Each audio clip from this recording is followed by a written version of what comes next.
विरासत पे टैक्स लगाने का प्रावधान कांग्रेस और राजद के तमाम घटक दल मिलकर करने का प्रयास कर रहे हैं। क्या है ये विरासत टैक्स? आप लोगों की जितनी जमीन है, जो भी जायदाद है, जो भी गरीब किसान की छोटी जमीन हो, गरीब मजदूर की संपत्ति हो, या चाची आप लोग का गहना जेवर जो भी है, अगर ये कांग्रेस की सरकार, राजद की सरकार, इनके गठबंधन के दल अगर सत्ता में आते हैं तो उस पर 55% उस पर टैक्स लगाने का ये लोग काम करने जा रहे हैं।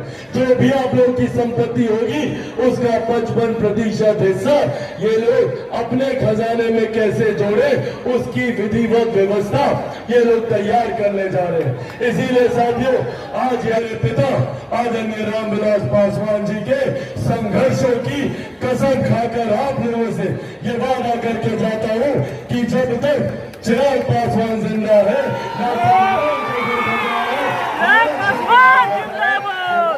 आप लोगों से करके जाता हूं। पर हमसे प्रधानमंत्री बने कोई संदेह नहीं है। पर साथियों, जब प्रधानमंत्री जी तीसरी बार देश के प्रधानमंत्री बने तो ऐसे में आपके प्रतिनिधि, आपके सांसद एक ऐसे व्यक्ति होने चाहिए जो प्रधानमंत्री जी के बगल में बैठकर आप लोगों की समस्या का समाधान करने का काम करे, आप लोगों के विकास के लिए काम करने का काम करे। साथियों, आज यहाँ पर चंद्रेश्वर प्रसाद चंद्रवंशी जी के लिए हम सब आज उनके लिए आग्रह करने आप लोगों के समक्ष आए, क्योंकि आज जब आप लोग चंद्रेश्वर प्रसाद चंद्रवंशी जी को जब आप लोग जिताने का काम करेंगे तो ये जीत सिर्फ चंद्रेश्वर जी की नहीं होगी, ये जीत हमारे प्रधानमंत्री आदरणीय नरेंद्र मोदी जी की होगी, उनको प्रधानमंत्री बनाने की होगी। और साथियों, हमारे प्रधानमंत्री जी का तीसरी बार देश का प्रधानमंत्री बनना जरूरी है। आज से एक दशक पहले हम में से कोई नहीं जानता था कि भारत की अर्थव्यवस्था कौन से पायदान पर है। पहली बार देश में कोई ऐसे प्रधानमंत्री आए जिन्होंने भारत की अर्थव्यवस्था को दुनिया की 5वीं सबसे बड़ी अर्थव्यवस्था बनाने का काम किया। जब अर्थव्यवस्था मजबूत होती है तो हर राज्य का राजस्व बढ़ता है। जब राज्य का राजस्व बढ़ता है तो हम लोग के क्षेत्र का आर्थिक विकास होता है। हर गरीब व्यक्ति के हाथ में ज्यादा कमाई आती है, प्रति व्यक्ति आय में इजाफा होता है, और इसी का परिणाम है क्या देश में 25 करोड़ से ज्यादा लोग गरीबी रेखा से बाहर निकलकर मुख्य धारा के साथ जुड़ने का काम किए हैं। ये देश हमारे प्रधानमंत्री आदरणीय नरेंद्र मोदी जी की है। जहाँ पहली बार देश में एक प्रधानमंत्री ने महिलाओं के सम्मान की चिंता कर उनके लिए शौचालय बनाए, उनके लिए उज्ज्वला योजना देने का काम किया।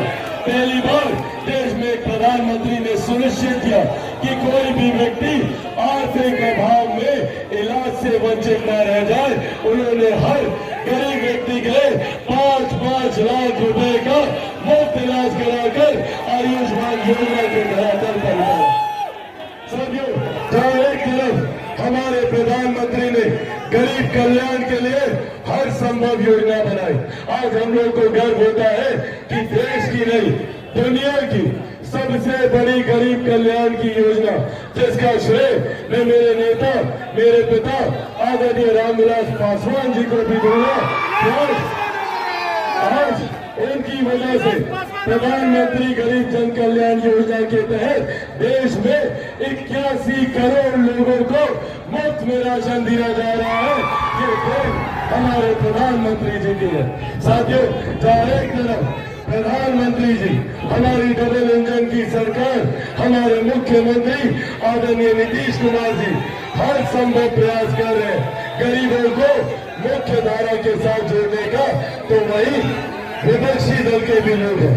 विपक्षी दल के तमाम नेता आप लोगों के बीच आएंगे, आप लोगों से बड़ी बड़ी बातें करेंगे, पर हकीकत है कि ये लोग आप लोगों से आपकी संपत्ति, आपकी अर्जित की हुई जमीन, आपकी जायदाद छीनने का ये लोग नीति तैयार कर रहे हैं। याद रखिएगा, ये वही लोग हैं जो लाठी में तेल पिलाकर अत्याचार करने का काम कर रहे हैं।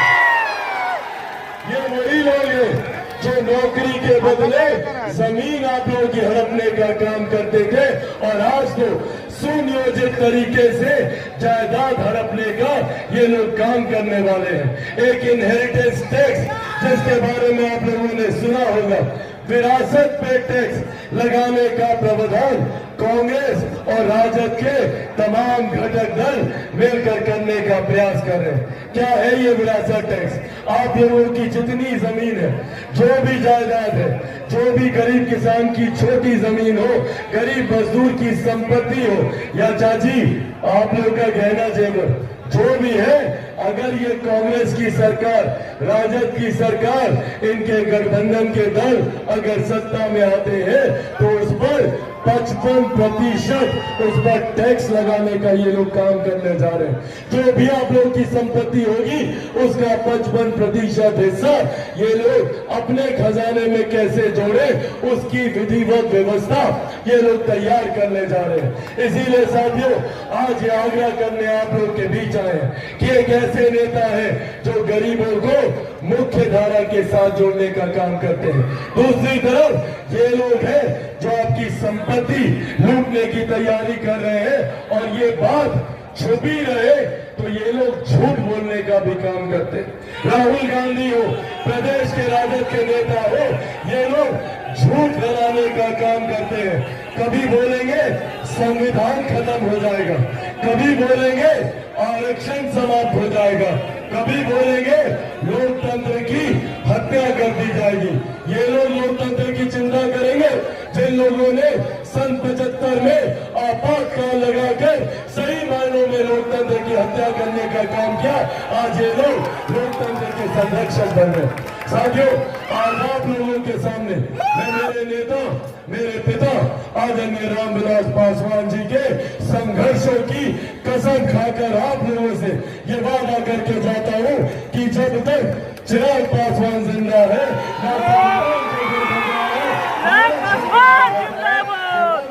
आप लोगों से करके जाता हूं। पर हाँ, खतरा है तो हर उस गरीब कल्याण की योजना पर जिसको ये लोग बंद करना चाहते हैं। जिन जिन लोगों को 5 किलो अनाज मिलता है, किन किन को मिलता है, हाथ उठाकर बताइए।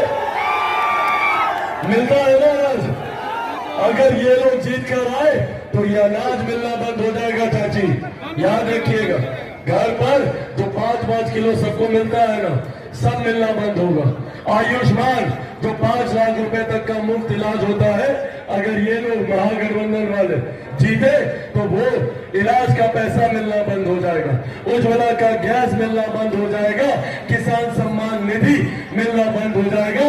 इस सोच के साथ ये महागठबंधन वाले लोग आगे बढ़ने का काम कर रहे हैं।